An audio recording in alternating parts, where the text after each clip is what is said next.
but since this is our last live until probably April, we just wanted to check in and see if you all had any questions that have come up for you, or that have come up for you if you've been just working on the past, like 8, 7, 6, 5, 4, those weeks too.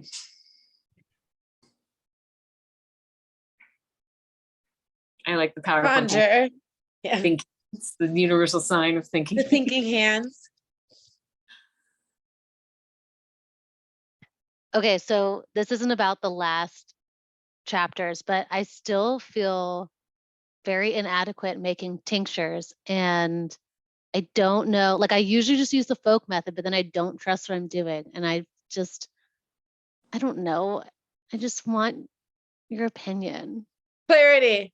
Yeah. Well, so Go I was ahead, thinking, behind me. I was talking with some of our clinicians at the school the other day, and they were like, is it okay to still do folk method? Because we've been focusing so much on like percolation and maceration, and it's a lot more in the way of exacting math. Not a lot more, but it's more, compared to nothing. It's folk method where you're just stuff, pour. And also, even if you do this stuff, pour method, as long as you make it so that you have the maximum amount of plant matter in your jar. So let's see. So we're going to be doing oil. So this will actually come up for this too. The ratio is really is one of the major important pieces. The state of your herb is another really important piece. Like if your herb just isn't high quality, then you're probably not going to make a high quality tincture. It's just the way it goes. That makes sense. But then your alcohol percentage, those are kind of the 3 pieces that I really think about. And as far as ratio, so if you're doing folk method, let's say, Corey, you've got a jar like this is just a pint jar, and you have fresh plant material. Let's say you're gonna make a fresh, this time of year, I don't know, for me, ginger tincture is like one of the few things I'd make fresh. If I piled that up to the top of this jar and covered it in, 50% alcohol, it would make a strong tincture. It would make something that would be very, very similar to what I would be able to make with, say, dry herb, where I was being really, really exact. And, if anything, it's more likely to come out a little bit stronger. And you'll see even herb companies that are mass scale producing product. If they're making fresh tincture, you'll often see on the bottles, there'll be, an alcohol percentage that's like, between 35 and 45% alcohol. And part of why they have that is because they're kind of guesstimating themselves. So I think you're probably making strong tinctures. I think if you were just like putting this much herb bottom and filling it all the way to the top, you're making a cocktail. Like here's that example of, yeah. Can you see that? The pine Yeah. with the alcohol, and it's covered. And packed. Okay. Yeah. Covered and filled. And then like, this is a good example. I just pulled this one off like the back of the shelf. This one's from 2021. Here's an example of it evaporating a little bit over time. So this was Milky Oats that was covered at a point, and it's now not anymore. You can see the alcohol line here. And part of that is because Milky Oats is somewhat dry even when it's fresh. So it absorbs a lot of liquid. But then another thing that can happen is when tinctures just kind of sit and aren't really tended to for over a year or so, you can notice that sometimes stuff will dehydrate or evaporate. Do you just want to like turn it a little bit here and there? You could, and this one might be fine, depending where those Milky Oats come up to. Like the Milky Oats in here are saturated. So, so then and that I would really be fine. didn't shake it much. I just grabbed it because I saw it was a good example of getting that low line happening. Well, it's kind of like the alcohol kind of just keeps pulling up through that dryness of the plant. But then at the same time, I think stuff evaporates over time because it's not like when you leave it in there for so long, pressures change and different things like that. Okay, So I just thought of jars another get question. I've noticed sometimes when I've made tinctures, the tops of my jars will rust. Mm-hmm. Is that because I have the alcohol touching the metal. Yeah, I try not to let it touch the metal. And another method you can use is putting wax paper. Whereas we have that as an example. Or a coffee filter or something with like a weight. Ooh, like a weight on the top, and that keeps your herb material underneath your menstruum, your liquid, Right. Yeah. Okay. without it being touching up right against the jar. Yeah. Yeah. I imagine Bree's going to get. I think Some- they strained it, but we'll do that for our fire cider. Because the vinegar is really acidic, almost much more than like alcohol is to those lids. And so, sorry, I needed to admit someone. We put a barrier. That and another thing I've been taught is like those lids can carry crappy stuff because of them being plastic. And so the alcohol or the vinegar can leach the plastic whatever out. And so if you're really picky that way too, is another reason to put like wax paper. Hello, welcome. I have a kind of a follow-up question. So my mom has problem with pancreas and she's basically not supposed to have any alcohol. So I just wonder if some of these tinctures, I know I don't have to make a tincture with alcohol, but it just seems like sometimes it's better for certain herbs. Clearly, she doesn't like vinegar, for example, either. So anyway, I was just thinking, can I like cook it off from the tincture? Can I cook off the alcohol? You can, but your alcohol is volatile, so it will cook off. But that also means you're making an alcoholic gas in your home kitchen, so you have to be really, really careful. I would say rather than doing that, I'd go for more like a glycerite. That I think we talk about that in the same week as tinctures. Or maybe do something more like that, and just know that you'll have to probably use a little bit more. The things that don't pull well into water are things like poplar bud and pine tincture and things like that, which, pine you could get around by making a tea. Poplar might be a little harder, but it's like, well, maybe just use a different herb instead of that. That's where your analogs come in. It's like, well, all right, I want my mom to take pine tincture because it's like aromatic and it helps with the lungs. It brings a lot of like warmth. Maybe use ginger instead. That might be more a better way to go, or a safer way to go. If you do decide to do it though, just make sure you've got like, either do it outside. Don't do it if you've got gas heat. Like no open flame of any kind should be exposed to that. I generally don't do it very often, just because I either make a glycerite or I make something else. But if you do need to do it, you can just have electric heat and do it really slowly. We'll actually talk about that a little bit with the oils that we're going to be making, because sometimes you do want something like you want to be able to like squirt in a little bit of tincture of something to your oil, and you can kind of just cook it out. Or sometimes we'll talk about fogging your plant material, and you'll have a little bit of oil, a little bit of alcohol that you might want to cook off. Anyway, those are the risks. How long does it take to cook it off? You could also just not make tinctures for her and make tea, like have her drink teas instead. And another thing that can kind of work too, is putting tinctures that are alcoholic into hot water, or like like water that's just boiled a little bit, so that it almost burns off the alcohol that you're putting in there, but it kind of leaves behind some of the plant part of the tincture. Have you ever done that, Kat? Like, you don't have to put a lot, but in that way, alcohol burns off rapidly. So it's like if you're making a pot of tea on the stove, or making like a literal pot with herbs in it, and you brought it to like a simmer, and you put some tincture squirts in there and let it kind of simmer and steam for a minute or so, you'd burn off a lot of that alcohol. But you'd still have the plant of the plant matter of the tincture left behind, theoretically.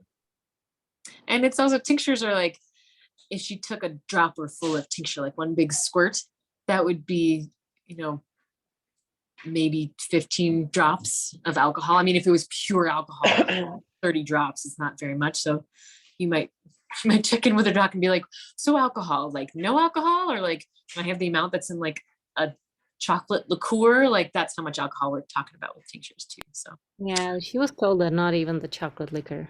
Yeah. oh, okay. Well, then don't do tinctures. Yeah, I would stick to teas, or if she can do medicinal honeys with her tea would be another way to get like the resinous-y herbs like conifers or cottonwood if she can do honey. That would be a way to get those into the teas. Yeah, and pine too. Yeah. Yeah, all those. Yeah, you said confident. Honeys, glycerins, teas. Thank you. Well, let's get cracking on with oils then. Unless anybody else has any other questions in the tincture realm or otherwise.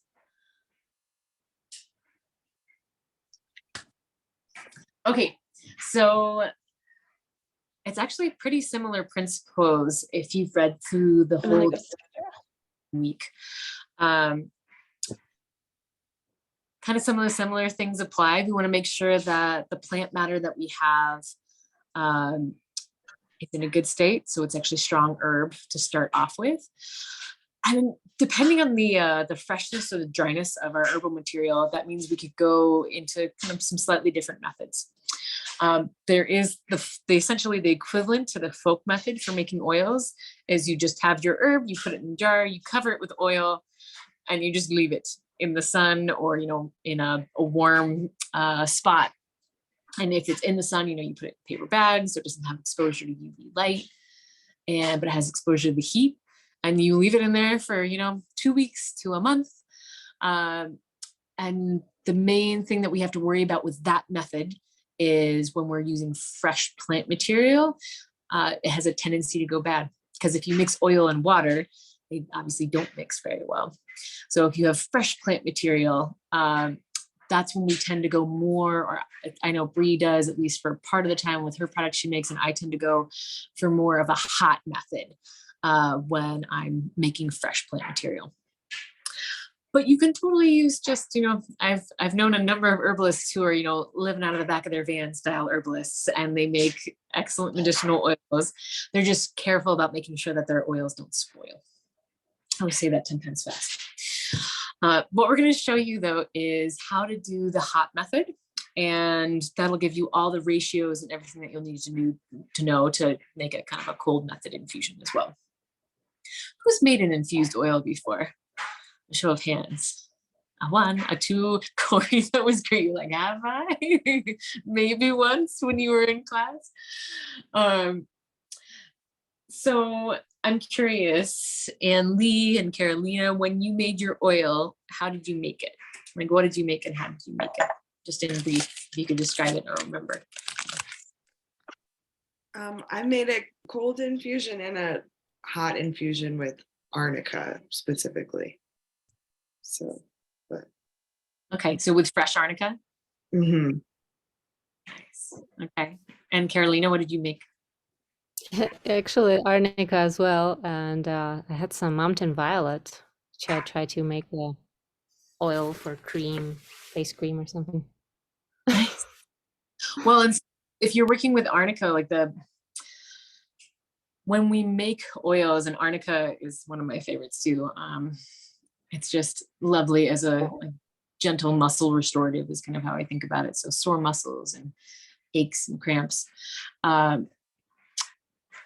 But the main things that we're working with, of course, with oil is ideally it's oil soluble. The herbs that we're using are going to actually pull into the oil. So that's resinous things, aromatic things. We usually aren't trying to pull things that have a lot of moisture. So like mucilage, that's not something that we're trying to get into our oil because it just won't, that mostly pulls in water. But the whole reason that we're making an oil in the first place is ideally we're trying to that's going to thickly apply topically, and some people take oils internally too, like folks who can't have tinctures and they'll like put it into their cooking or whatever. But for the most part, what we're talking about when we're infusing oils is mainly for topical use and for things like wounds and scrapes and also pain. and it absorbs pretty well into the skin, but slower than alcohol. I think in the last kind of 4 weeks, along with tinctures, we did a whole section on liniments. If any of you have looked at that. And alcohol absorbs really, really quickly, really well for a short period of time. But oils, ideally, we're pulling things like arnica, or like what we're gonna pull, if we're gonna give for you all, is I've got some chili here. So this is dried chili flakes, and what this is doing is it's kind of like a, icy hot. That's kind of a little bit of the effect that we're going for. We're going for the hot side of the icy hot, and we're trying to bring circulation, blood flow, and with that relaxation to the tissues. But red chili flakes are, which I'm going to add about an ounce, because I'm going to make a nice strong, basically a 1 to 3.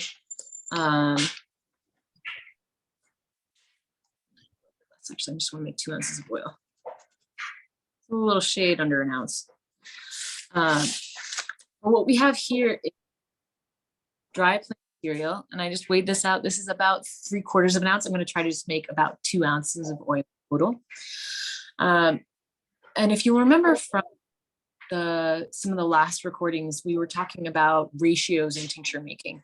And similar to that, if we want to try to make a relatively strong infused oil, we want a fairly small ratio of herb matter to our oil.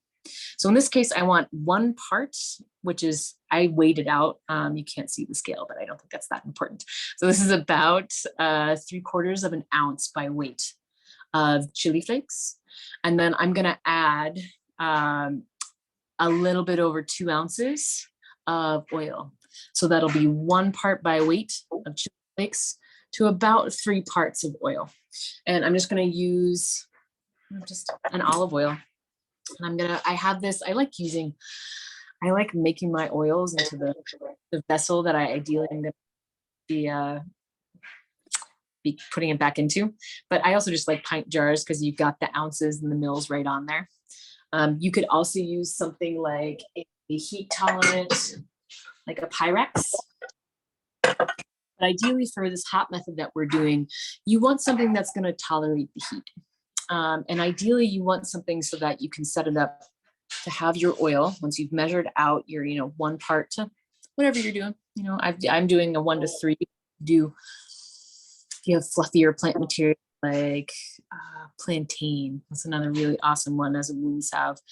That's a fluffier, leafier matter. Do like 1 part herb to 5 parts oil. I digress. Whatever parts you choose, whatever ratios you choose to do, it's nice if you can have a double boiler. And so I've set this up. Oh, I'm definitely going to seize because I just have a bunch of chili powder here. Oh, it's good. Oh, it's chili, not COVID. Okay. I'm going to try to show you. Can everybody see this little area on my stovetop here? This little pot? Okay. Bless you. I gotta get this chili covered in oil because it is absolutely going up my nose. So I've got my double boiler system set up. And basically, This is where you need your PPE. yeah, I know, seriously. Dried herbs, sometimes you need a little Aerosolize these dried personal protective. And this is about 3/4 of an ounce. Here we go. So I just measured it to the line. That was 3/4 of an ounce, about, of chili. And then I've just added my oil. And this is I've just chosen to use straight up olive oil, which I can show you what the color is like in a minute. So you can see this is going to, the oil is going to change color. Well, no, I kind of look at it to know that it's done. If something has a plant like chili or even arnica, part of what I look for to see if it's done or not is when the oil starts to change color. So I'm going to get this close. You can kind of see some, there you go. You can pretty much see what it looks like. So it's olive oil. So it's pretty greeny yellow. And now I am just going to plop this in here without a cover on. That's important. And especially important if you're using fresh plant material. And anything with water in it, because we don't want the water to stay trapped in there. We want that water to cook off. I just got this set on a low setting, and I'm just gonna let it sit in this water bath And I'm going to keep stirring it, and Bree will start in on what she's going to talk about in a minute here. But this will probably take, stir at high heat, maybe like a half an hour. I'll give it. You could give it a little bit longer. You could do something like this in a crock pot and just have it set on way, way, way low. The one crucial bit is you don't want to cook your oils. You've all heard of like the Maynard effect or oxidizing your oils. Like you don't want to oxidize your oils. You don't want to cook it too high when you're cooking just for eating. Same thing goes with your salve. Your salve will last a lot longer and probably smell a lot better if you don't overcook your oils. So you can, if you have a candy thermometer or something like that, you could put it in there and you don't get too much over, like 150 or yeah, like 150 degrees. You don't want your oil to get really higher than that. However, my simpler trick that I like to do when I've either on a cook stove or if I've got it in a crock pot is I want to be able to put my jar out and feel it and go, yeah, okay. Like I can keep my fingers on there. You can see like I could go 1, 2, 3, 4. Ooh, that's hot. But I don't go, which obviously, you know, don't do like a Blade Runner and just like hands and do it. And like, you got to be really careful and touch it. But you can kind of touch it and be like, okay, yeah, that's all right. Like that's in a really, really hot bath, but it's not boiling. And obviously if your oil is bubbling up in your jar, you could be like, oh, okay, that's enough. Like we can stop. That's part of why we like to do it in a double boiler if you're going to use the heat method, because you could cook the oil right in the pot, but you just have to really be on top of it, be babysitting it the whole time that it's cooking to make sure it's stirring and you're agitating it so it doesn't get too hot. I take the guesswork out of it and just keep it in a double boiler. Because the other reason I like to use jars like this too is because if I do notice it's getting too hot, if I'm like, ooh, yeah, that's much, take it out and let it cool down and swirl it and really let the heat dissipate quickly so that your oil doesn't get cooked. I just sped talk for like 10 minutes. Does anybody have questions or comments? Would you ever want to use powder versus bigger pieces? It's funny, for this last demo we did, because I'd used chili because I think one of our last demos was also in wintertime when we were doing this particular demo, and I used cayenne powder, which is almost instant. And you end up having to filter it through a much finer filter because you have to filter all that powder out again. You can totally do like that's a I was gonna say lazy man's, but I'm like an energy efficient woman's way of making like hot rub salve really quick is just literally mixing the like a ginger or a cayenne powder in with just enough oil to make it wet and make it apply topically. And it's really strong really quickly. If you leave it in there though, if you leave that powder in there, you're gonna have this kind of granular salve. The powder is gonna be hard to filter out, is my point.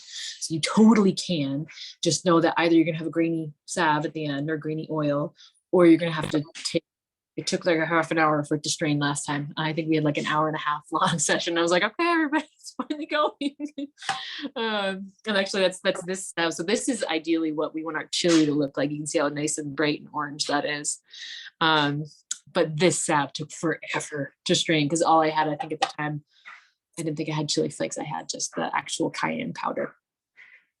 So hopefully that answers that for you. Well, and like the other thing, I like what you talk about was that one brand, and I forget who they are, that uses yeah, marshmallow root. Yeah.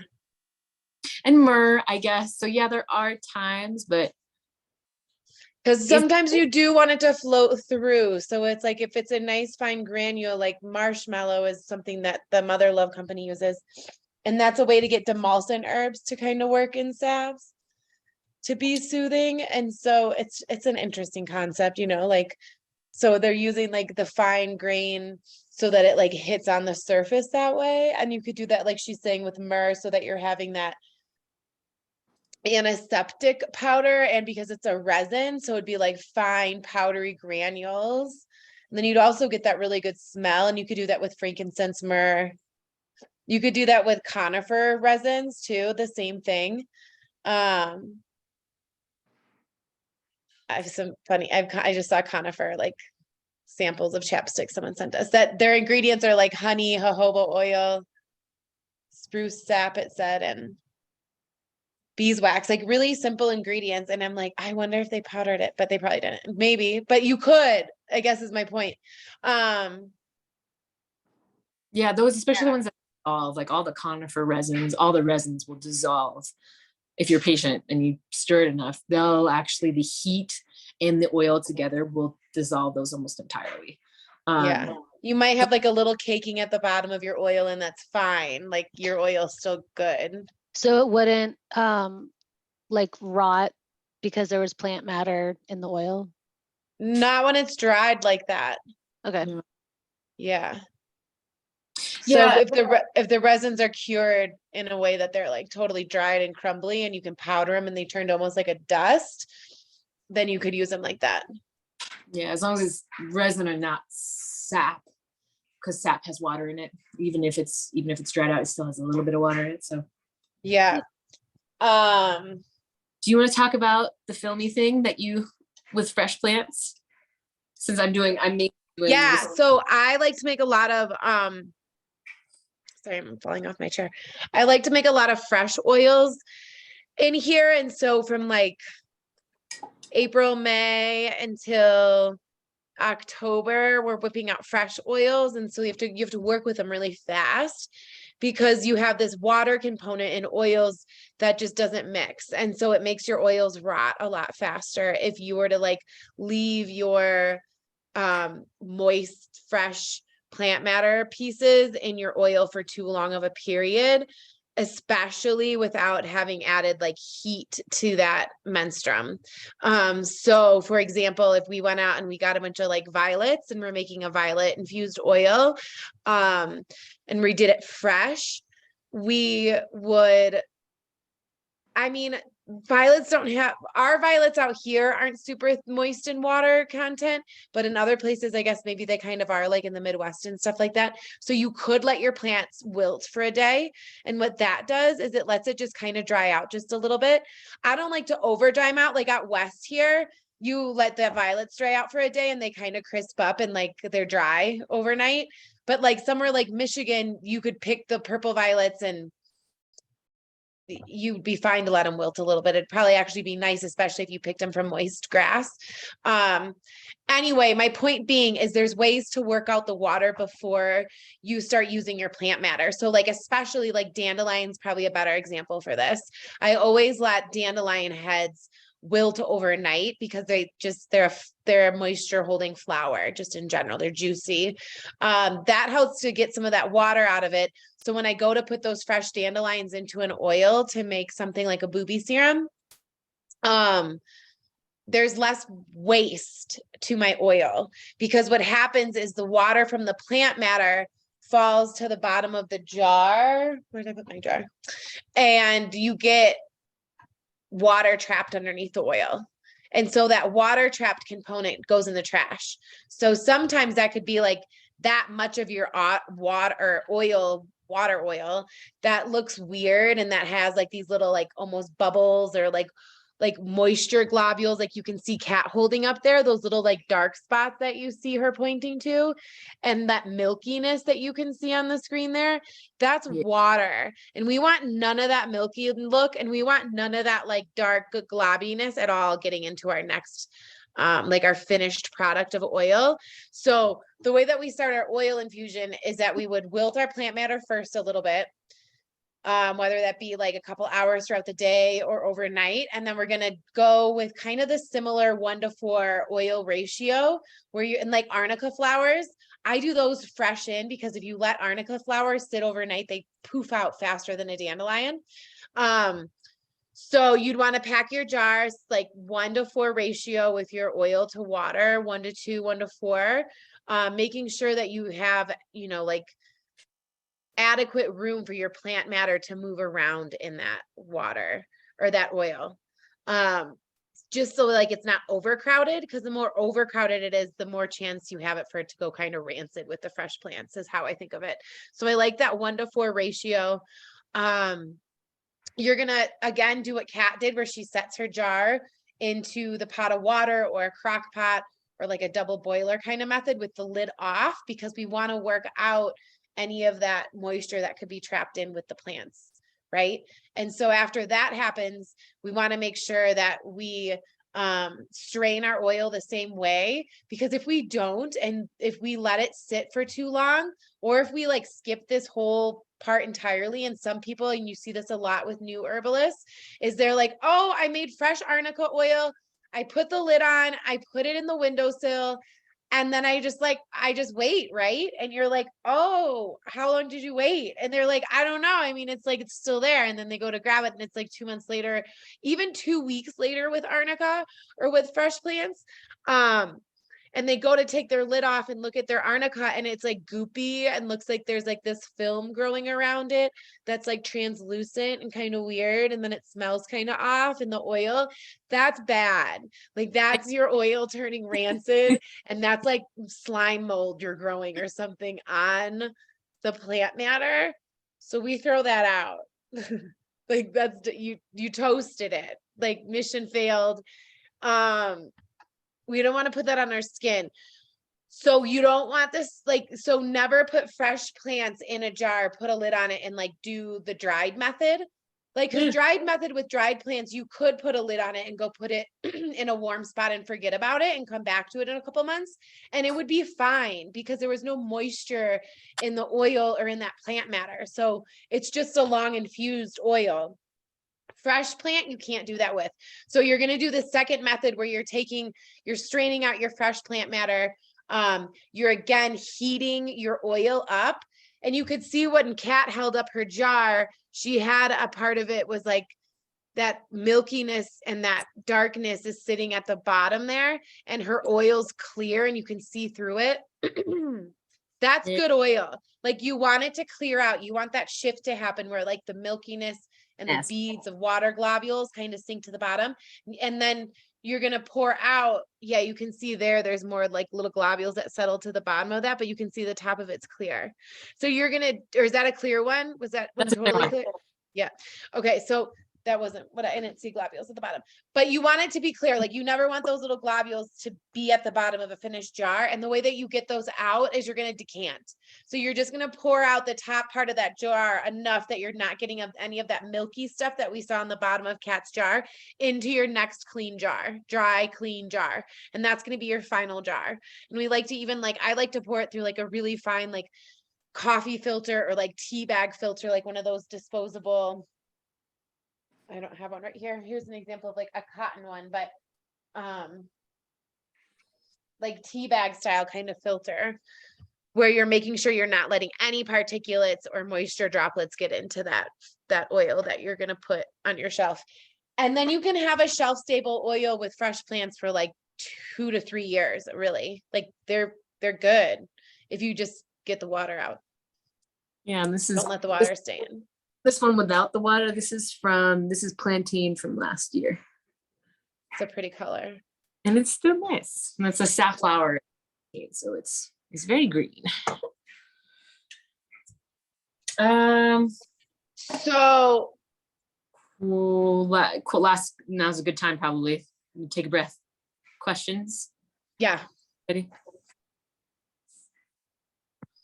I'm sorry, because I know you just talked about this a lot, but I guess I'm still confused how you get the water out.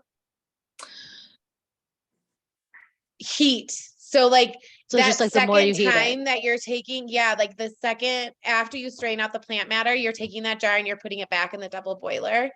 And that heat again is gonna like work out any, hi Kitty, any moisture out of the top, and then it's going to push all that gunk to the bottom, and then you're going to leave that gunk in the bottom behind. So when you go to pour your jar into a new jar, the gunk is going to stay behind. Will you show us with your will you show us with your jar? This is Artemisia oil that I just did the first straining of, and now I'm gonna heat it again and get all those little wispies that you saw, Corey. Did you see that little kind of cloudy film in the bottom? I'm gonna heat it to the point where it's like it's basically cooked out, gently cooked out more of the water. And then as soon as that's all cooked out, which as much water as possible, a very, very tiny amount, like a drop in a whole jar like that would be okay, but the vast majority of the water is out. And then at the end, I'm gonna be very careful and I'm gonna decant this oil such that you can kind of see on the bottom here how it's a little difficult to see, but you can take my word for it, there's little granular bits. There's like little bits of fresh plant matter that remain. They've been heated, but they're basically gonna cause my oil to spoil. They're gonna have that little bits of plant material have the potential to turn brown and start to spoil in the bottom of your oil. So you want to make your oil as clear and clean of particulate of any little bits of plant matter possible. So that's where we're decanting. So we're basically heating out most of the oil, or excuse me, most of the water, not to confuse you even more. We're heating out heat out most of the oil. Okay, that doesn't make sense. You're gonna heat out as much of the water as you can at the end. And then what Brianna is decanting so you don't have any plant bits at the very end product. So basically you strain it twice, right? Yeah. First strain You're the doing plant matter, and then again. You're letting everything settle, and then you're heating it to get any remaining, if there's any like cloudiness or any of that weird little wispy stuff at the bottom, which are like little bacteria. They're little biofilms. They're little bacterial fungal colonies. And you're getting rid of those, getting rid of all the water that goes with it, and then decanting it again. So you've got a nice, clean, clear oil like this one. Is it a problem if that's lovely. Is it a problem like with the arnica? I remember that, I tried to squish it, but it was kind of having a mind of its own and sticking out of the oil. Does that also make the oil spoil? That's what Brianna was talking about before, is ideally that's why she was talking about having 1 part herb to 4 parts oil. And she's talking with fresh plant, we're talking more folk method. So we're not weighing it out, but we're kind of just eyeballing it. And it should be like this much herb covered all the way up so that the oil is always above the plant matter. And you can do the same thing that Bree was talking about before with the tincture weight. Like you can have a little weight. Like you can you could even set a little jar inside a bigger jar so the plant material is pressed down to make sure it stays below the oil. If you've ever made sauerkraut or something like that, where you kind of like press everything down, all the cabbage down below the juices, like that's what you're going for, because everything that's above the oil is exposed to bacteria and oxygen, and it has the chance to spoil way more easily below the oil mark. Yeah. Yeah, that's a great question. Yes. Bree, are you ready? I have one more thing I wanted to cover for oils infusing before you start doing Yeah, lotions. go ahead. So you remember I talked very briefly about kind of the folk method for oils, which is basically you just put your herb matter and your oil in a jar and you cover it up and you put it in a warm, sunny spot, but in a paper bag or something so it's not exposed to the sun. Bree was talking about don't put a lid on it. I've gotten so many well-meaning gifts of oils from students over the years where like, look, I made you this. And it's like, oh, it's calendula. It's been in there fresh for like a month. And it's like, it gets kind of gnar because you're basically making tea and then not preserving it. What you can do though, to make sure that Use some cloudy oil. If you see cloudy oil, your oil's not good is another thing. Like if your oil wasn't clear, like when she showed us her plantain, it's not going to go great months down the line. But if you wanted to do, if you wanted to start off with just having like a week long, if it's the summer and you're busy and you're like, all right, I really want to make this arnica oil. I've got the time to chop it and to put it in the oil, but I don't have time to like sit it by a crock pot and babysit it maybe until like, the next weekend or two. What you can do is put it in a jar and then put, a little piece of cheesecloth, or this is just a piece of towel, and put that over the jar. And then the water can still escape, but then bacteria and fungi and even other water particles will have a harder time getting into your oil. So you can set it like this and have it sitting. Just make sure you don't forget that you have a half gallon of comfrey oil sitting like that next to your couch and it spills all over your carpet.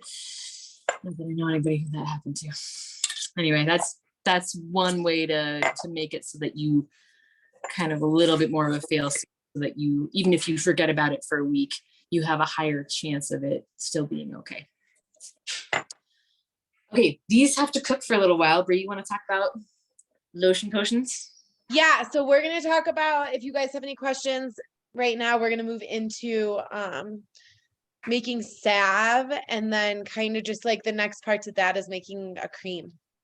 And so in your guys's recipes in chapter 10, I believe it is, or in that week, you have salve recipes, and then you also have some cream recipes. And so there's an all-purpose salve and then a cracked skin cream.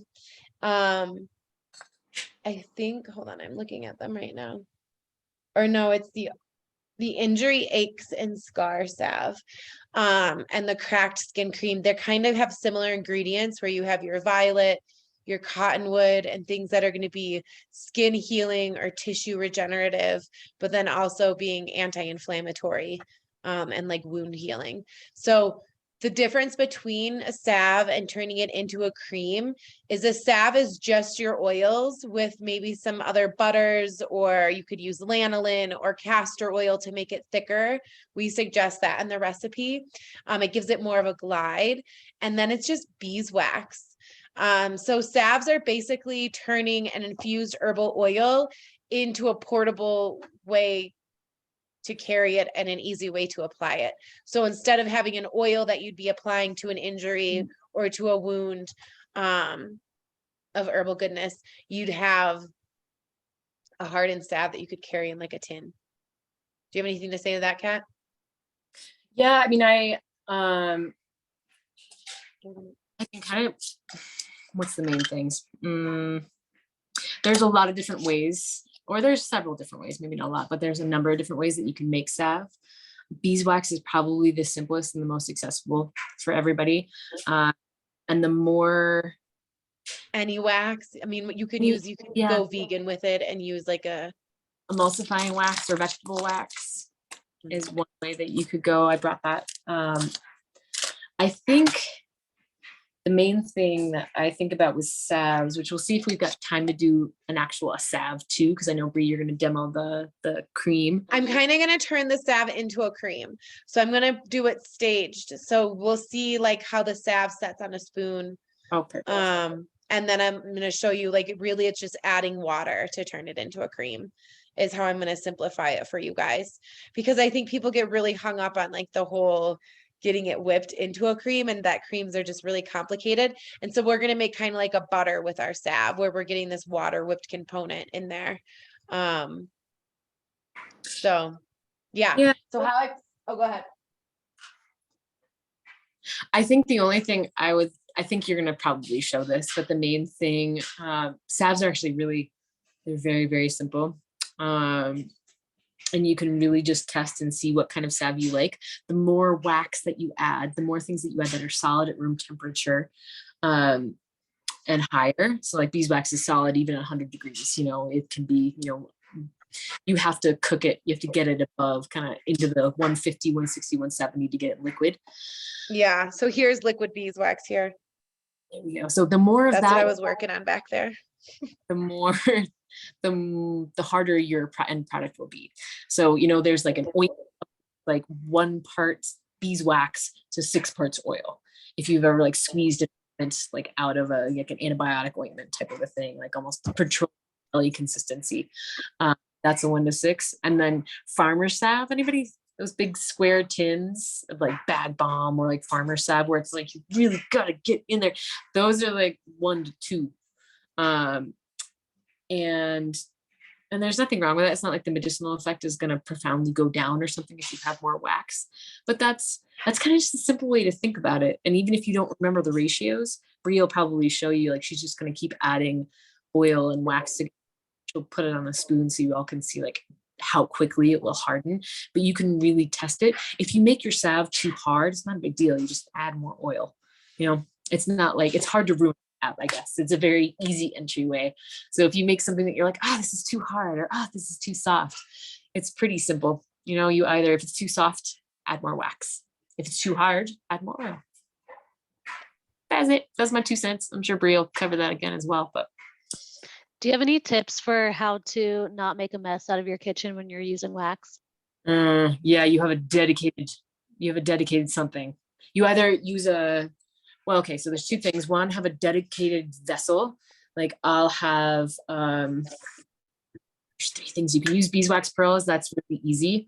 So you don't have to chop the beeswax. There's a really easy way to make beeswax pearls actually too, which we've shown. That's what I used beeswax pearls for. What was Yeah. the question? How to not make a mess out of your kitchen when you have your wax. A dedicated thing like what Brie has, like A dedicated thing, but then I really like paper towels. paper towels and wax. And we use paper towels to like wipe everything out. So like, see how that all turned weird? Well, But when stuff like sticks behind, I wipe it when it's warm with paper towels before it touches my sink. And then I just throw it out because you'd ruin your rags. And I've done that. And so I just use paper towels now. That's as much advice as I have. It's messy. it's messy. So I'm putting, there was 1 ounce of beeswax in here. And then I'm putting 4 ounces of oil in here. And so that's kind of, the ratio that I kind of live off of a little bit is 1 ounce beeswax to 4 ounces of oil. And so we'll look at that consistency. This one I started heating back there. You can see it's kind of liquid now. This was coconut oil. And so I gave it a little heat so that it melted a little bit so it's easier to pour.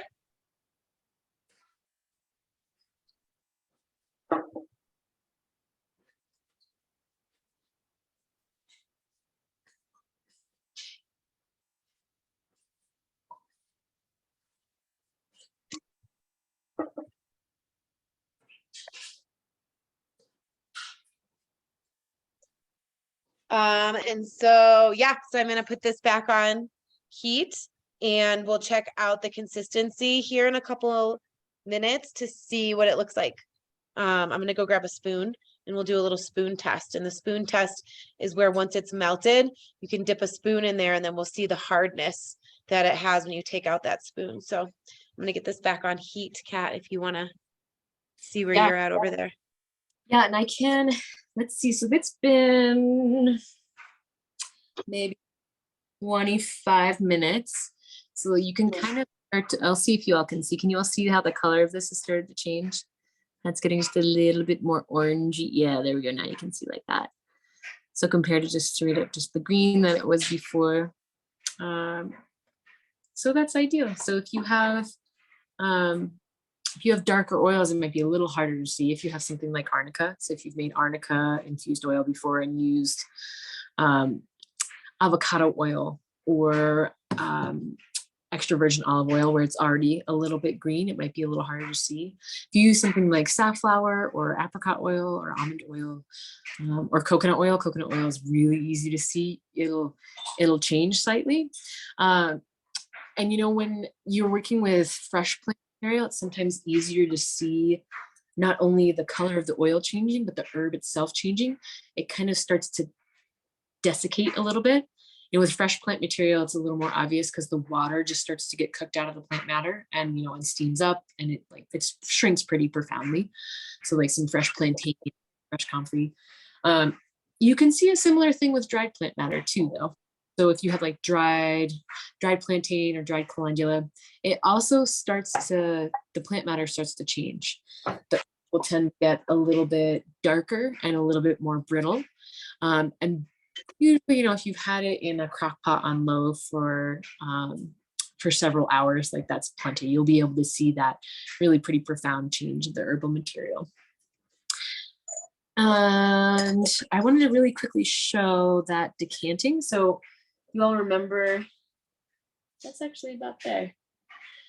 This is that sage oil that I showed you beforehand. So I just put it in that hot water bath for about 15 minutes and see how it is clear now. Doesn't have any of those wispies or that cloudiness, but it still has, a little harder to see, but it still has little bits of shmoo, plant matter, bark, twigs, whatever was on the bits of bug, probably would be my guess. This is a sagebrush, that are just little bits of particulate in the bottom. So I'm gonna strain it through. I've just got a little mesh strainer with just a tiny bit of paper towel, actually. So I'm just gonna slowly decant this.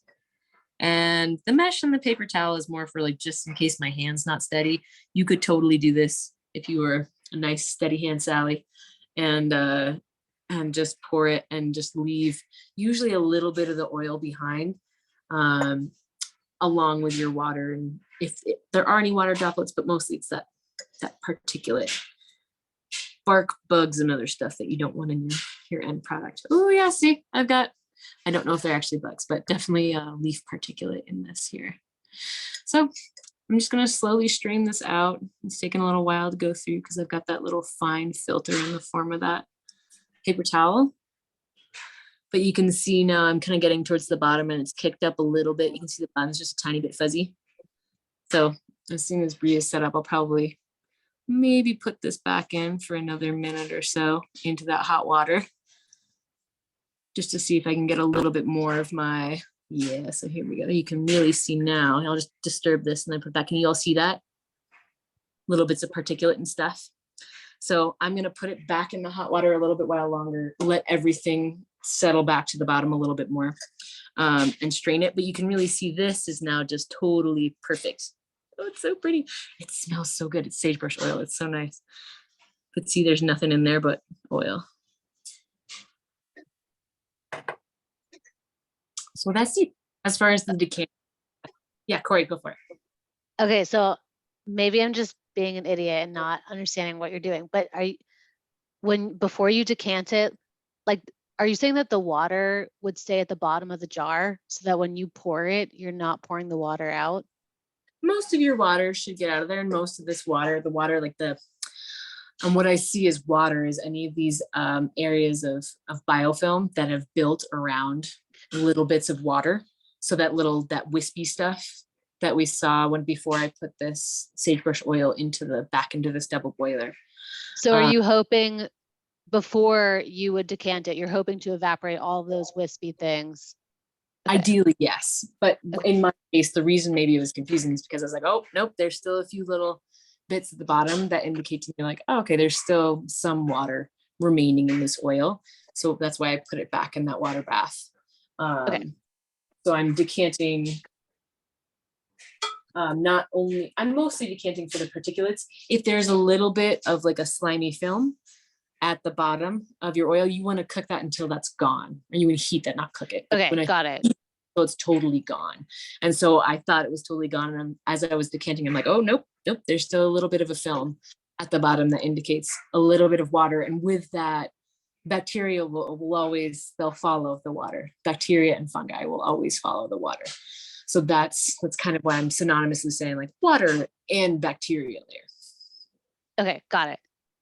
Yeah, that's a great question.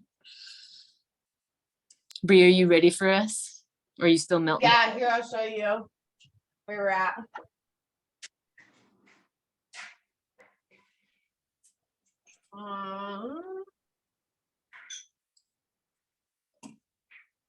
So it still has just a smidge more to melt. But what do we have going on here? Is we have our salve melting. That salve also, because of that ratio, which is like that 1 ounce of beeswax to 4 cups of water or oil, excuse me, can work in 2 ways. Like we could leave it the way it is.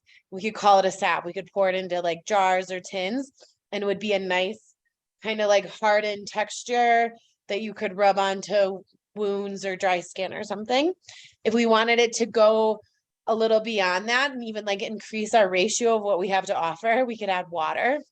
That water ratio could be just plain like distilled water is what I'm going to use here, but it could have been something like a hydrosol that you learned in that chapter as well, or in chapter, I think in week 11. And it could have another medicinal benefit to it. So you could have your medicinal oils, your wax, and then you could add in something else that could be nutritive to the skin or tonifying to the skin, like rose hydrosol. or something that just has more of a smell. Maybe you don't want to use essential oils in your cream being an end product. You could use hydrosols instead. Speaking of essential oils, with our salve, that's something that we could be using. So we're talking about two things. We're talking about our salve, which wouldn't contain water. And then we're talking about how we're going to turn that would-be salve straight into a cream, because we're just showing this as a demo. But you could always be adding essential oils to either of these as well. For salves, I like to add the essential oils straight to the carrying vessel that I have. And the reason for that, so say this was the jar I was going to use, I would add my drops of essential oil at that 1 to 5% ratio that I would like use in skincare. So usually for a 1/2 ounce tin, I use about a drop of essential oil. For a 1 ounce tin, I'd use maybe 1 to 2 drops in a 1/2 ounce tin. And then I'd go to use about 2 to 4 drops in a 1 ounce tin. And then going up from there to like a 2 ounce tin, I would use from like anywhere from 4 to 8 drops in a 2 ounce tin. Does that make sense? But I put the drops straight into the jar or into the container with a salve, because I like to make sure that it's getting that medicinal dose, so that it's not getting lost in the heating process, which is going on right now. If I was to pour essential oils into our salve as it's heating with the beeswax, one, it could get cooked out, and a lot of those aromatics and those like medicinal principles of the essential oil will leave the salve, kind of like that thought of how alcohol hits water that's really hot or boiling hot, it evaporates it out. It's kind of a similar thought process of like essential oils hitting a hot oil base. Those aromatics are going to cook off. They're just going to leave. So I don't like to put my essential oils straight into my oil mixture until it's cooled quite a bit. And you'll see that with the cream making part of this when we add oils there. So for salves, I like to add my essential oils straight to the jar. For creams, and we'll look at this after the salve part, I like to add it straight to the oil mixture, because we're going to be whipping in that water and whipping that oil blend, and it turns to a butter and it gets all creamy, and it almost is kind of semi-hard when you go to pour it. And so there's no way that you could put essential oils in the bottom of this jar with a cream and then put cream in here and have those essential oils mix in. Salve's different because when it's hot and it's ready to go and it's liquid. So when those essential oils are in the bottom of your jar and the salve gets poured in its hot state, it's going to hit those essential oils and kind of like disperse them and spread them through that oily mixture. And you don't even really have to go in and ever stir your salve. It just kind of does it on its own. So does that make sense? That was kind of a lot. Okay. And two, to clarify that, so this is about, oh, what did I do? I think I was going to make a 1 to 3 salve. This is an ounce of beeswax. So this is what I made last time, was about 3 ounces of salve, or actually about 4 ounces of salve. So I had about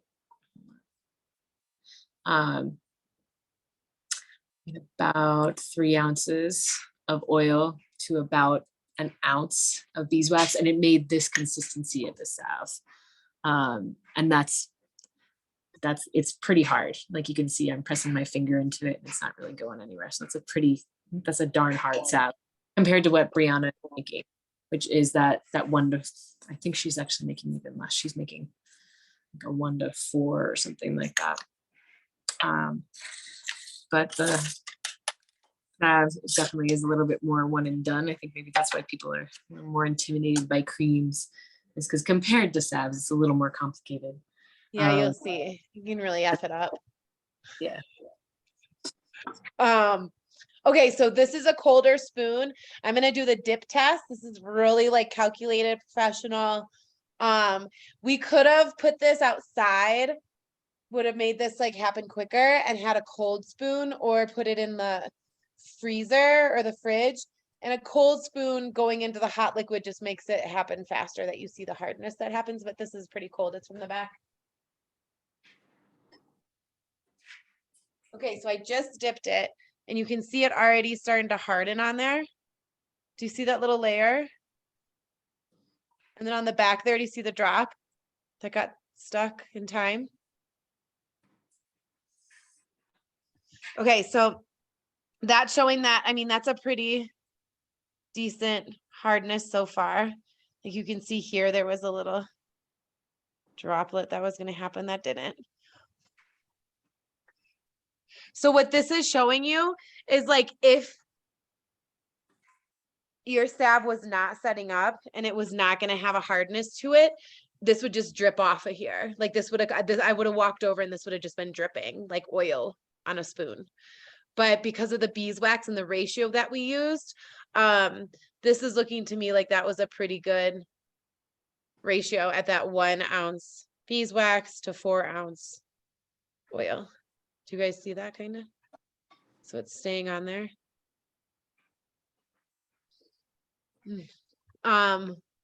Even that little bubble back there, we can see that that's still hard even when I rub it. So anyway, it's a consistency test. So if we wanted to end at salve, this would be ready and good to go. And I could have like a couple jars set up right now and put my essential oils in them at the ratio that I want. And then I would take that liquid and I would go ahead and just pour those into those jars. And then I would let those harden and voila, you've made a salve. It's like so easy. It's like Kat did the hard part with the oil infusing. Then I just did the easy part. But then what I also have going on right now is I have distilled water heating, and this is going to be for our cream mixture. And so I like to get my water temperature really close to the same temperature as my oil and beeswax temperature. And that's just going to help with the emulsification process. I could also add emulsification chips to my cream. That would help hold the water and the oil. It would emulsify it together and bond it for longer periods of time. Like that's what we add to any of our creams on the shelves is we always have the emulsifying flakes in there. So we make sure that over time that cream's not going to separate. The oil's not going to separate from the water. Another thing that we always add, no matter if we're using just plain distilled water, or if we're using a hydrosol, is we put in a light preservative, which we include in your guys's ingredients as a suggestion to make sure that you're not letting any microbes come into that water portion of your cream, because we don't want to rub like moldy stuff on our skin. So we have our hot water, and then we have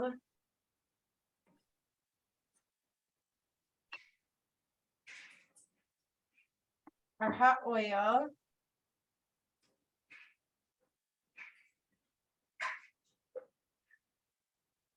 And then I'm not going to add essential oils to this right now because everything's so warm. I'm kind of move that down here. See if we can get a nice little view of this.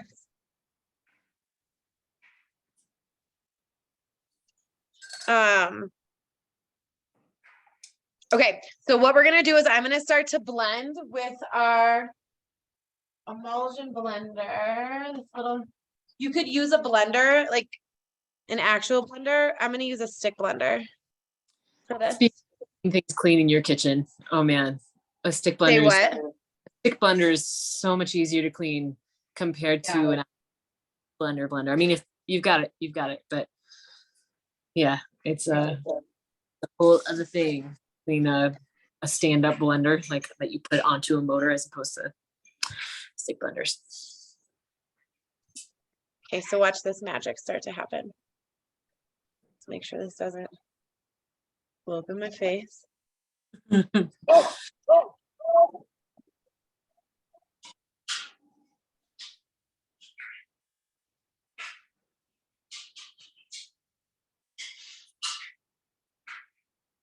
So as it cools, it's going to harden.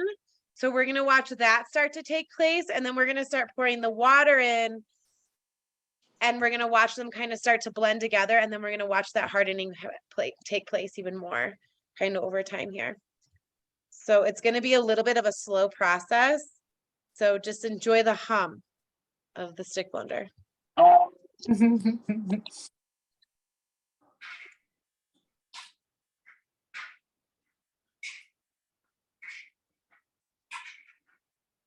Bree, did you already talk about doing equal parts water and oils and Oh, I whatnot? forgot that. Okay, so we had our 1 ounce oil to 1 ounce beeswax to 4 cups, no, 4 ounces of oil. Yeah, And then I'm putting in 3 ounces of water is my ratio that I'm using here. It's close.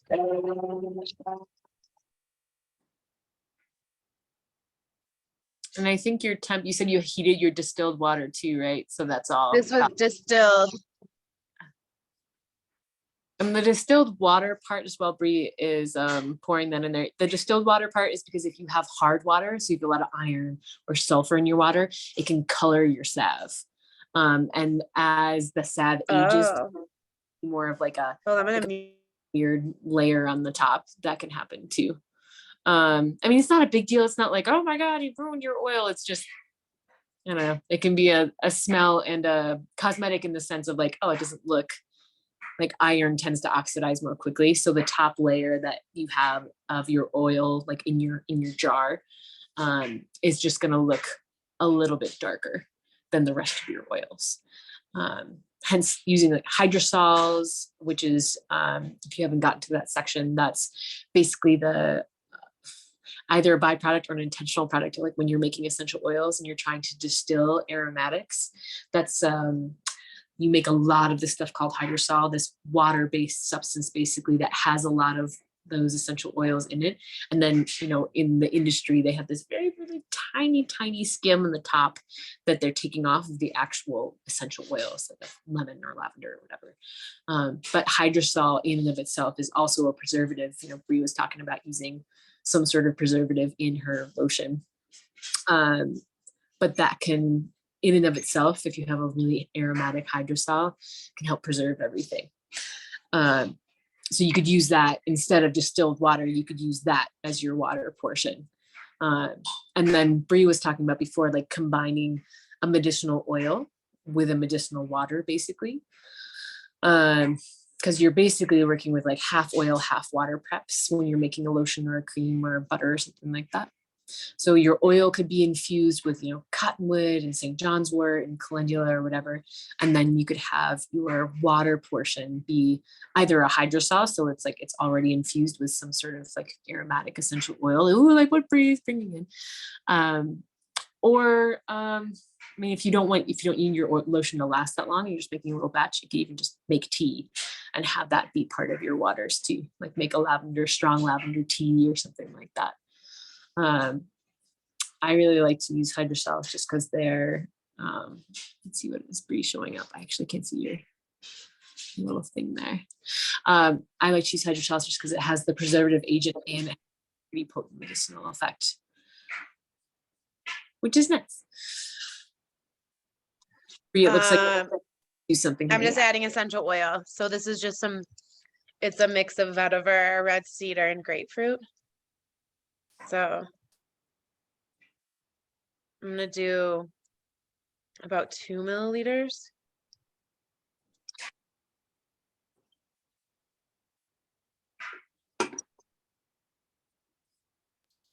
Would you put like a vitamin E drops as a preservative as well? You totally could if you wanted to. You could put vitamin E drops in there. You could have done that right now, even while you're whipping it. You just want to make sure that you're not adding too much to like over oil your recipe, I guess. You know, but yeah, you totally could. So I'm gonna start whipping again. You can take little breaks like this and let it cool. Like this jar is pretty hot. So I'm going to show you kind of the consistency in there. You can kind of see the water droplets still. There's some essential oil drops in there. But it's starting to get harder. And as it cools is as we're going to see it kind of whip up into that butter. So I'm going to mute myself again and start whipping it again. Do you guys have any questions about what's going on here so far? Okay, I'm going to keep whipping.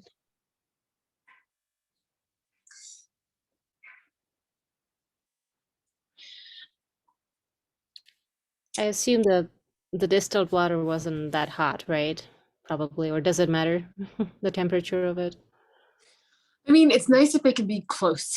If your oil and your water can be close to the same temperature, it can be nice. If you have really, really cold water with really warm oil, it can, at least the times that I've done this. I make lotions primarily for like myself and friends and family.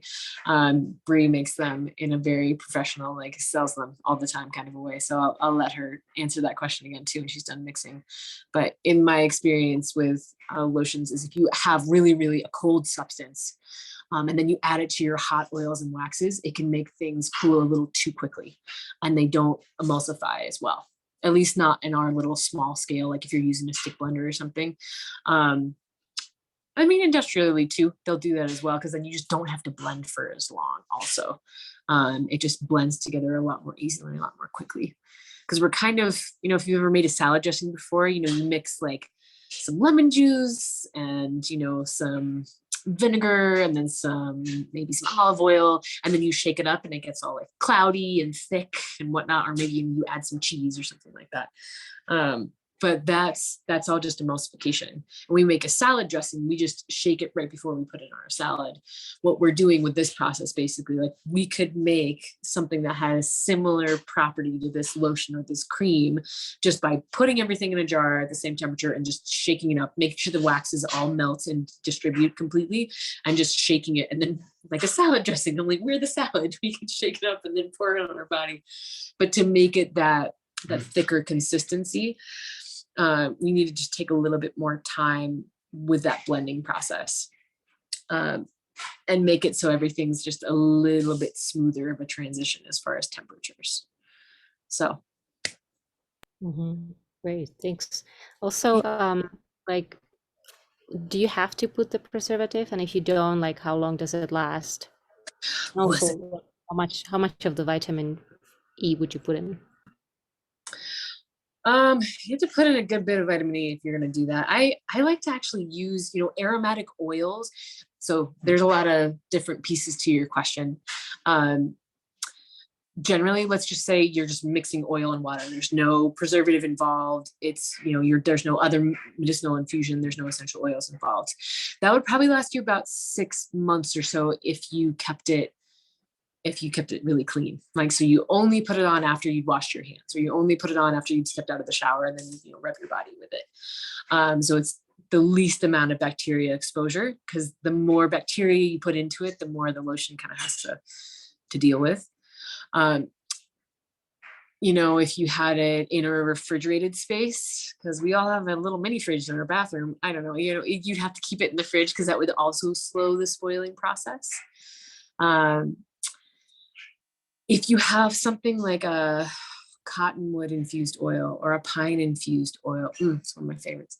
So let's say you had a pine infused oil, and then you had like a spruce hydrosol or a Doug fir, a hydrosol of some kind. So you had two substances, both your water and your oil have kind of natural preservative agents. And that's any of those aromatics that tend to act as preservatives. That could last you, a year. Again, it all depends. The more natural you go with your lotions, the less petroleum is inside of them, the shorter period of time that they'll last in. So it's not like one of those big like quart pump bottles of like oil of Olay or whatever, and they're using God knows what. But that lasts, a year or two. These ones, they're a little more perishable. It's kind of like any of our things that we're making.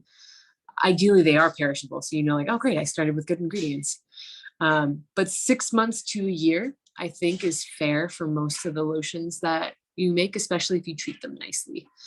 The variability of that, you could really just be like, I'm a gardener and I never wash my hands. I just put my hands right in the lotion jar.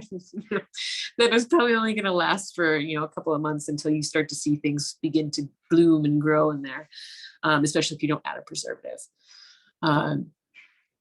Even if you do have a preservative, unless you use a ton of it, you're still gonna want to treat your lotion nicely. Like, wash your hands, be clean before you put it on your face or on your whatever part of your body. Anyway, does that answer your question somewhat as far as a range of time that it should last? No, that was great, but I'm still not clear like how much then preservative and what would you like to put in? I mean, I know you talk Oh, about hydrosols and essential oils, but like how much would you put in?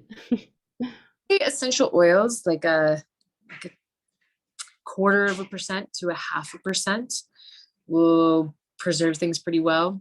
I'm gonna let Bree talk about we actually have it also in your notes. This is in week let's see. It's on page 473 if you would like to know. But this is in week 4, I think. it's actually even before that. That's so the essential oils, if you want to do that, that is in week 4, but this is week 10.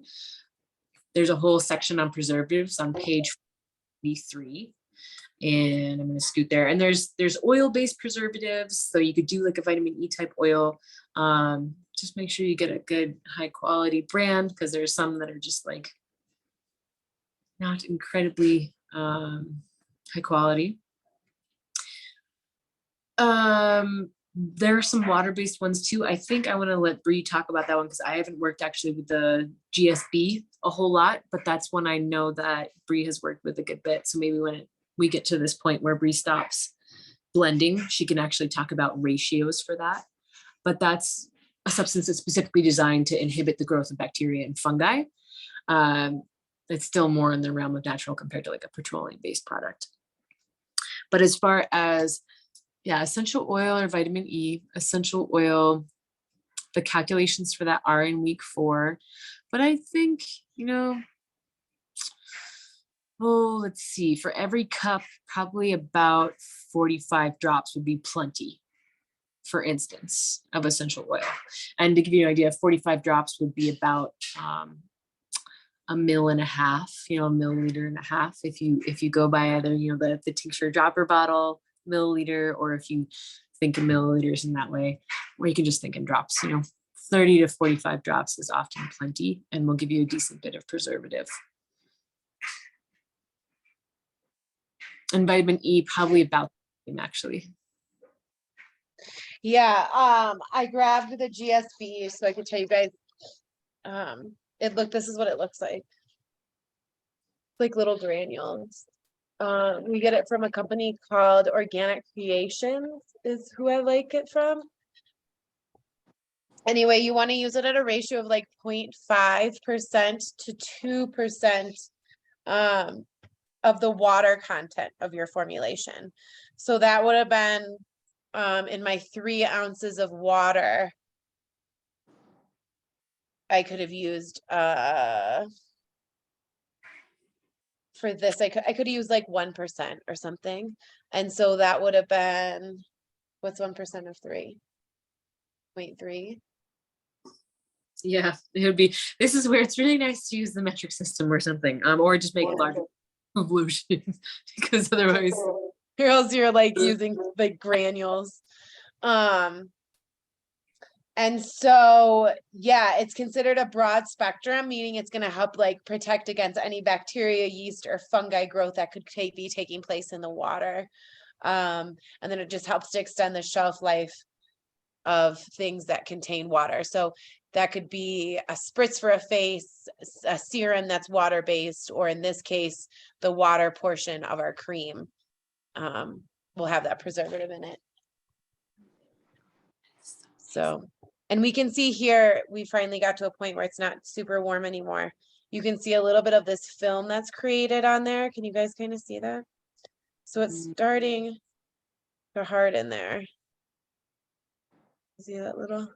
Anyway, we're going to keep whipping it, and then it'll be done here in a couple minutes. So it's like you can take these breaks like I'm taking right now between your whipping, because essentially that blender is going to keep heating this up, and we actually want it to cool down. So if we just keep whipping and don't give it these breaks to let it cool in between, it's just going to take longer kind of in the long run. Like you're just going to keep reheating up that mixture into a certain temperature that it's just going to keep at a liquid rate. So we wanted to kind of turn in more of that creamy kind of buttery consistency. So I'm going to keep whipping it.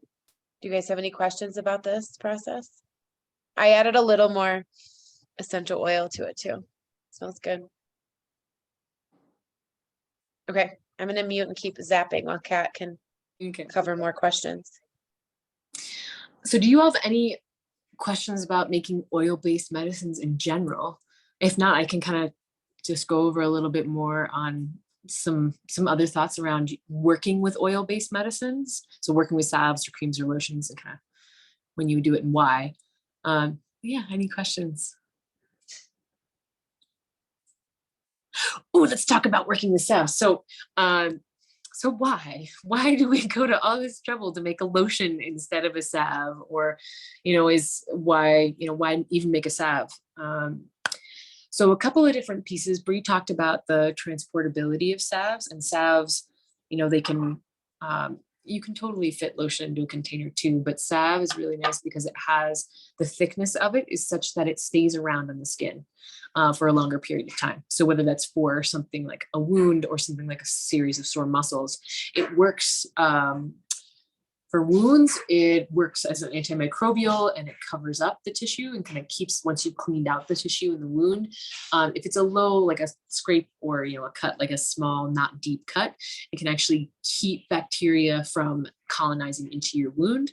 If you have just sore muscle, it just slowly absorbs into the area of sore tissue for kind of like a slow release type of a thing. So it can last for sometimes hours. Compared to say like a liniment, which a liniment is basically just a tincture that you're, a slightly less strong tincture that you're applying topically that absorbs into the skin really quickly. Oils just don't absorb quite as quickly. Depending on what's in them, you can feel them more quickly or not, but they'll tend to stick around for a good little while. And so that's the useful bit about salves, especially your thicker salves. Compared to something like a lotion, which a lotion is going to absorb more quickly, but it's not going to stick around for quite as long.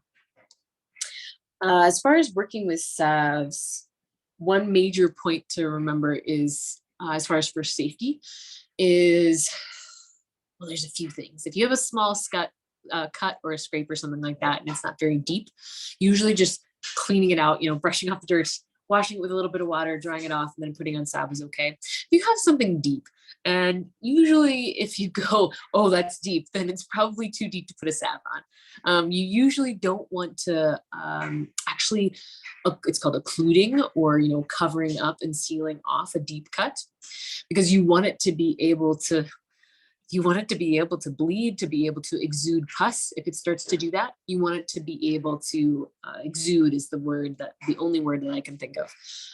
But you want it to be able to continue to express things out of the wound itself. The body is trying to flush out bacteria. It's trying to flush out fungi. And one of the ways it does that is with white blood cells, which that's what we're getting when we have pus. So if you have a really deep cut or a wound or an infection that has a lot of pus on it, usually we say, like, if it's open, you want it to be open. You want it to just keep weeping. So that's where you use more or water-based substances. So like an infusion or a wash or a water-based poultice or something like that is more appropriate for those kind of wounds. Similarly, if you have something like eczema or psoriasis, like something that's really kind of like, you might even have the potential for deep cracks. If you've ever had eczema or psoriasis, it can get very dry, very cracked, very red, almost to the point of bleeding in some cases. Sorry, I'm like, did I turn the gas off? I definitely did. Sorry, there's just pipes in my house. But in that kind of a case, you also might not want to put a super thick salve over something, which is where lotions can be really, really lovely as a therapeutic because they absorb a little more easily, and the coating and the absorption and from that the moisturizing aspect on the skin is a little more easily obtainable compared to just working with a salve. Because again, you got to think, the more wax you have in something, that wax is not really going to absorb super quickly into the skin. It's just going to be, if you've ever gotten like a resin or if you've ever worked with beeswax, Corey, it sounds like you have, and made, you've had your messes in the kitchen. If you've ever worked with wax, it's sticky and it really sticks around. It's hard to get off.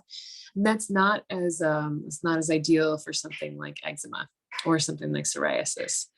And, a plantain or a pot marigold, or calendula is the other name for pot marigold based lotion, can be really soothing and lovely. So kind of more tender skin, when you want to have more moisture, that's more of an ideal time to use a lotion compared to a salve or hard salve. Oh yeah, look at that. Yeah, so here's our cream.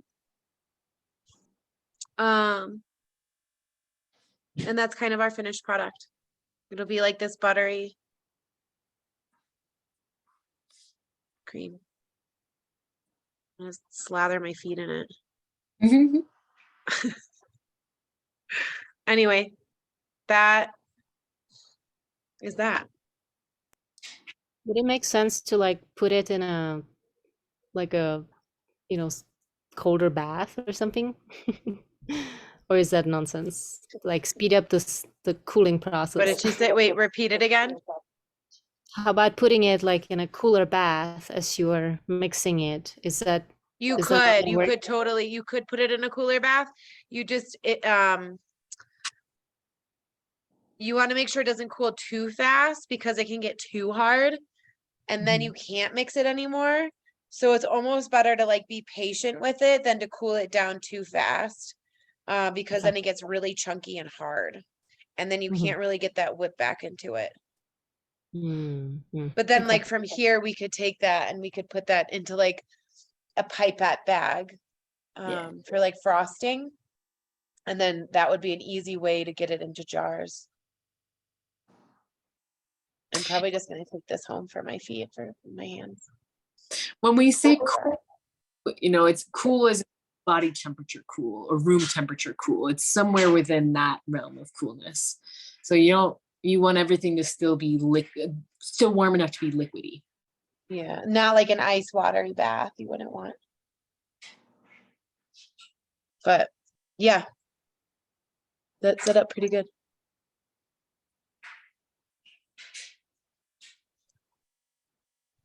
Ooh. Voila. Wish you could reach through the screen and be like, here you go, everybody. I know here. Willy Wonka style. Let's see. I don't know if you all can see too. So this is also our end result for our, ooh, there we go. Can you all see that? There we go. Ooh. So that's our end product too. I've just been, as Bree's been making that lotion. This is our end product for the infused oil with all that chili. Totally orange. So I'm just gonna strain it. And then it'll be good for a year or two of capsicum. So I can just wait, right? You don't have to turn it into your salve or your lotion for a good long while. Once everything is strained out. Yeah.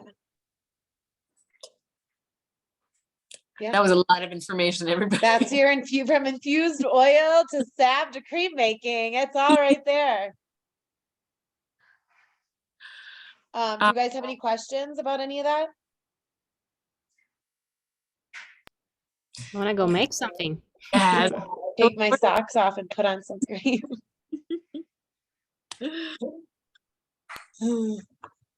Well, I think then the other piece we wanted to finish up with was just a couple of announcements for y'all, since we're kind of getting over our time here. We are gonna switch up. You'll have access to this course for the age of the internet, as long as it lasts. But we are gonna switch up to a new site, and we'll give you all plenty of notice and let you know how to get in. But we're gonna switch up to a different learning management software kind of system and platform that's hopefully a little easier for y'all to access. And so you can like take the quizzes and they'll be a little more interactive and everything.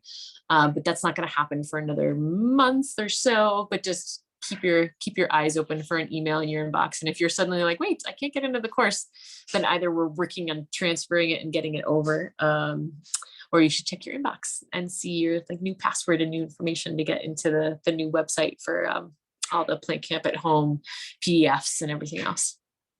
Yeah.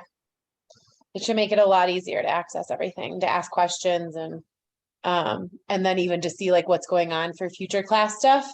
We're trying to do in April and in October, in-person medicine making weekend over on the Front Range. So it'll be like in the Boulder-ish, Denver-ish area. And that'll be like a weekend kind of in-person medicine making. So like kind of like what we've done with our labs where we've shown you guys how to make medicine, but actually doing it in person. Where we'll probably go home with some medicine and stuff like that. And then it's just a little more hand holdy, which is nice because there's a lot of questions that come up. So it's like packing the jar together, measuring it out, you know, like all those fun things, and then coming up with formulations and things like that. So that'll be dropped to you guys on newsletter stuff when that's happening. And then we have our dates almost set for the in-person plant camps, which will be we'll do like it'll be like a May-ish one here in Colorado, a June one over on the East Coast in Connecticut, and then another Colorado one at the end of July. And then that's it. And then we'll have another medicine making thing in October over on the Front Range, I think is where that will be. So, And you can, of course, you can join any of the lives. So our next live, I think, is going to be in April. bro. This platform, and so you're welcome to jump in on any live you want. We'll have it posted on the site. So if at any point you kind of just want to dip in, we'll kind of follow along with the weeks, but you can kind of just ask anything at any point, because it's very much a self-paced. So some people you get through, 6 weeks, they're just like, yes, medicine, we want it all. So anyway, you're more than welcome to join in on any of the videos and either review some of the material or ask questions about things that we haven't covered yet. So.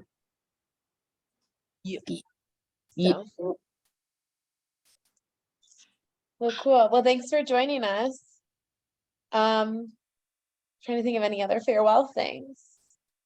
Well, keep learning, keep putting, if you have more, we're going to make the new system, the new webpage that we're moving everything to, will have a little bit of an easier access. But if at any point you have questions about any of the material, just put it in the comment box in the next couple of months at the bottom of the page of any days or any of the weeks, and we'll get back to you as soon as we can. So if you're like, Kat, I'm making an oil, I was gonna say, Kat, I'm making a lotion, I'll be like, go ask Brianna. Kat, I'm making a salve. Is it strong enough? You can ask any of those kinds of questions in that forum, and we'll get back to you. And we love to hear from you. I always love hearing, like, I made this lotion, it was amazing. Yeah. And we have our plant camp community